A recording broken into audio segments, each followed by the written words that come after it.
আসসালামু আলাইকুম প্রিয় দর্শক, জানিয়ে দিব এখনকার আলোচিত সকল দেশীয় খবর। শুরুতেই জানিয়ে দেব সংবাদ শিরোনামগুলো। মন্ত্রণালয়কে না জানিয়ে ভোজ্য তেলের দাম বাড়িয়েছে ব্যবসায়ীরা, কঠোর ব্যবস্থার হুঁশিয়ারি দিলেন বাণিজ্য উপদেষ্টা।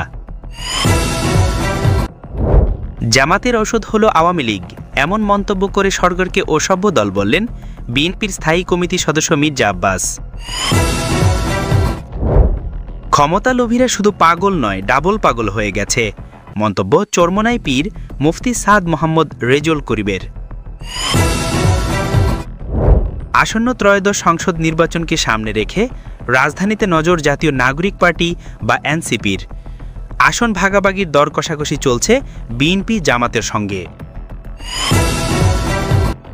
বিডিআর হত্যাকাণ্ডে মেয়াদ বাড়ল স্বাধীন তদন্ত কমিশনের।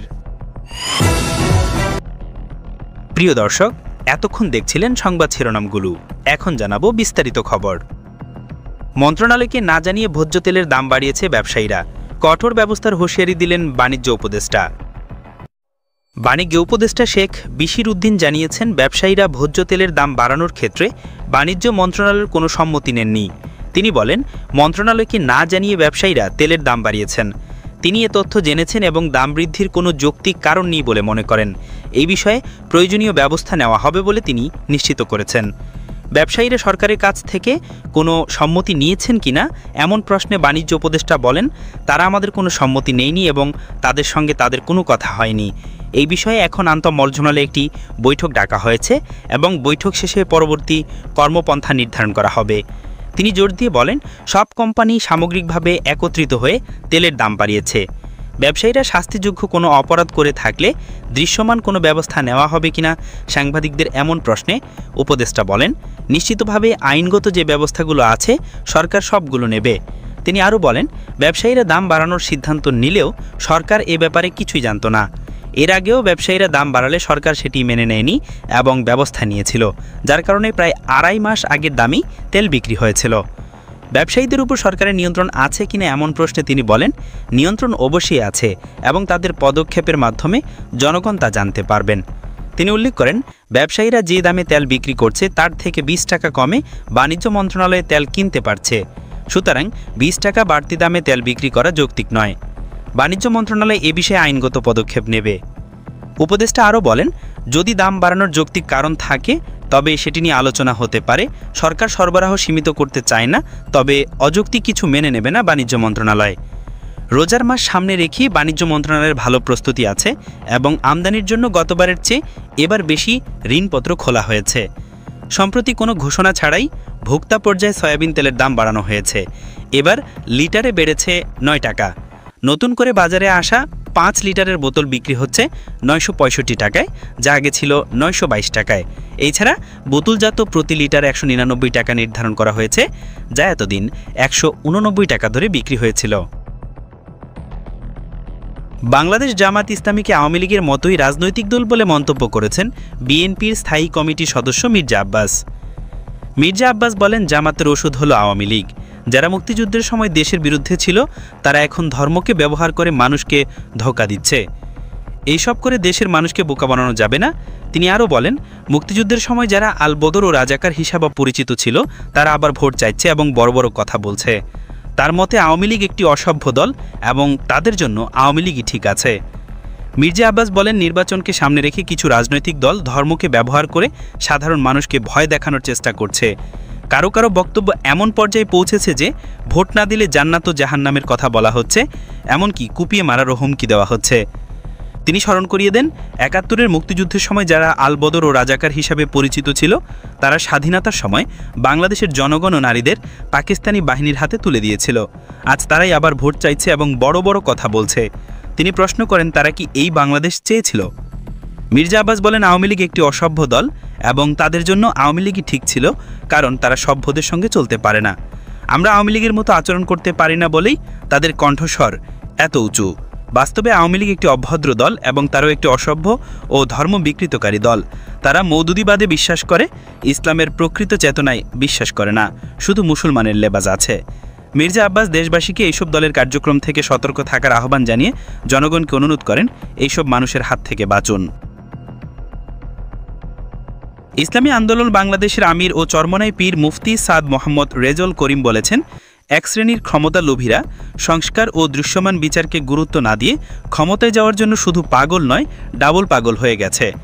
তিনি দুঃখ প্রকাশ করে বলেন, এতগুলো মায়ের কোল সন্তানেরা হারা হলো, এত মানুষ অন্ধ হলো, চক্ষু হারালো। তাদের দাবিগুলো ছিল দেশে মৌলিক সংস্কার হবে, খুনিদের ও টাকা পাচারকারীদের দৃশ্যমান বিচার হবে, এরপর লেভেল প্লেয়িং ফিল্ডে জাতীয় নির্বাচনের পরিবেশ তৈরি হবে। কিন্তু তারা যা দেখতেন তাতে দুঃখ প্রকাশ করেন। রেজল করিম বলেন, যারা মনে করছিলেন ক্ষমতায় যাবেন তারা যেন সেদিনের কথা ভুলে যান। বাংলাদেশে যারা ভালোবাসে, যারা ইসলামকে ভালোবাসে, যারা মানবতার কল্যাণ রক্ষার জন্য চেষ্টা করে, তারা কিন্তু আজ রাজপথে চলে এসেছে।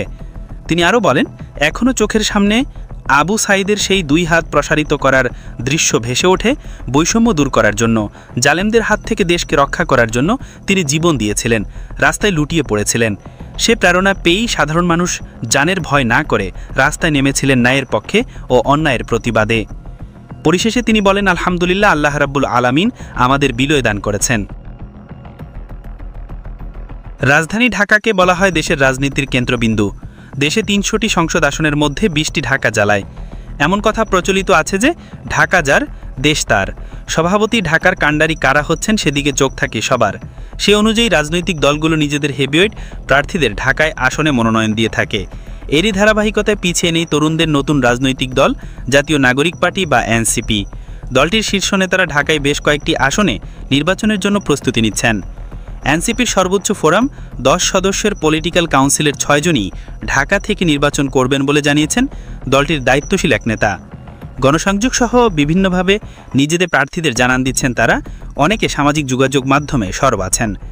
এনসিপি নেতাদের সঙ্গে কথা বলে জানা যায়, ঢাকার আসনগুলোকে বিশেষভাবে দেখা হচ্ছে, তাই দলের হেভিয়েট প্রার্থীদের বেশিরভাগই নির্বাচন করছেন ঢাকা থেকে। ঢাকার অন্তত 5টি আসনে জয় নিশ্চিত করতে চান তারা। এছাড়া ঢাকার বাইরেও বেশ কয়েকজন শক্ত প্রার্থী আছে এনসিপির। দলটির নেতারা জানান, ত্রয়োদশ জাতীয় সংসদ নির্বাচনে 300 আসনের প্রতিদ্বন্দ্বিতার জন্য জাতীয় নাগরিক পার্টি মনোনয়ন ফর্ম সংগ্রহ করেছেন 1084 জন। মনোনয়ন ফর্ম বিক্রির পর যাচাই বাছাই প্রায় শেষ। শীঘ্রই প্রথম ধাপের প্রার্থী তালিকা প্রকাশ করবে দলটি। ইতোমধ্যে ঢাকাসহ অন্তত 150টি আসনে দলীয় প্রার্থীর একটি খসড়া তালিকা তৈরি করেছে এনসিপি। এসব আসন ধরে কাজ করছেন তারা। সংশ্লিষ্টরা জানান, এনসিপিকে নিজেদের নির্বাচনী জোটে পেতে চায় বিএনপি, তবে এই ক্ষেত্রে জামাত ইসলামীও পিছিয়ে নেই। তারাও এনসিপিকে তাদের নির্বাচনী জোটে টানার চেষ্টা চালিয়ে যাচ্ছেন। এই জন্য উভয় দল থেকে বিশেষ দায়িত্বপ্রাপ্ত প্রতিনিধিরা পর্দার আড়ালে এনসিপির সঙ্গে ঘনিষ্ঠভাবে আলোচনা অব্যাহত রেখেছেন। তবে আপাতত এককভাবে 300 আসনের প্রাথমিক প্রার্থী ঘোষণা করতে চায় এনসিপি। পরবর্তী সময়ে জোট বা আসন সমঝোতা হলে সে অনুযায়ী চূড়ান্ত তালিকা প্রকাশ করা হবে। এনসিপির মুখ্য সমন্বয়ক ও কেন্দ্রীয় নির্বাচন পরিচালনা কমিটির প্রধান নাসরুদ্দিন পাটোয়ারি বলেন, এনসিপির হয়ে নির্বাচন করতে প্রায় 1500 জন মনোনয়ন কিনেছেন। যাচাই বাছাইয়ের কাজ শেষ পর্যায়ে আছে। তিনি বলেন, আমরা সৎ প্রার্থীদের মনোনয়ন দিচ্ছি, এটি আমাদের বড় চমক। কারণ 53 বছরের রাজনীতির ইতিহাসে কোনো দল এমন দৃষ্টান্ত দেখাতে পারেনি। বড় দলগুলো এবারও গতানুগতিক ধারায় প্রার্থী বাছাই করছে। বিপরীতে আমরা সৎ ও অন্তর্ভুক্তিমূলক প্রার্থী দিচ্ছি। যারা দুর্নীতি চাঁদাবাজি করছেন এমন একজন লোকও এনসিপি থেকে মনোনয়ন পাবেন না। জানা গেছে, এনসিপি সর্বোচ্চ ফোরাম 10 সদস্যের পলিটিক্যাল কাউন্সিলের 6 জনই ঢাকা থেকে নির্বাচন করবেন বলে জানিয়েছেন এক দায়িত্বশীল নেতা। এদিকে নির্বাচন সামনে রেখে কূটনৈতিকদের সঙ্গে যোগাযোগ বাড়াচ্ছে এনসিপি। এ বিষয়ে আন্তর্জাতিক মিশন বিষয়ক উপসমিতির সেক্রেটারি আলাউদ্দিন মোহাম্মদ বলেন, কূটনৈতিকদের সঙ্গে কার্যকর যোগাযোগ রাখা হচ্ছে।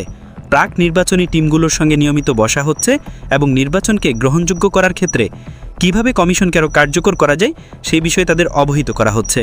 একই সঙ্গে শুধু বিএনপি জামাত নয়, অন্য দলের সঙ্গে যোগাযোগ বাড়িয়েছে এনসিপি। জোট হিসাবে বিএনপি ও জামাতের সঙ্গে আসন ভাগাভাগি ও দরকষাকষি করবে। যার সঙ্গে লাভ হবে তার সঙ্গে জোট বা সমঝোতা করা হবে। লাভ না হলে একইভাবে নির্বাচনের পক্ষে নেতাকর্মীরা থাকবে। প্রিয় দর্শক, এই ছিল এখনকার গুরুত্বপূর্ণ নিউজ। আরও গুরুত্বপূর্ণ নিউজ নিয়ে ফিরছি কিছুক্ষণের মধ্যে। নিউজগুলো সবার আগে দেখার জন্য এই চ্যানেলটি সাবস্ক্রাইব করে আমাদের সাথে থাকুন। ধন্যবাদ।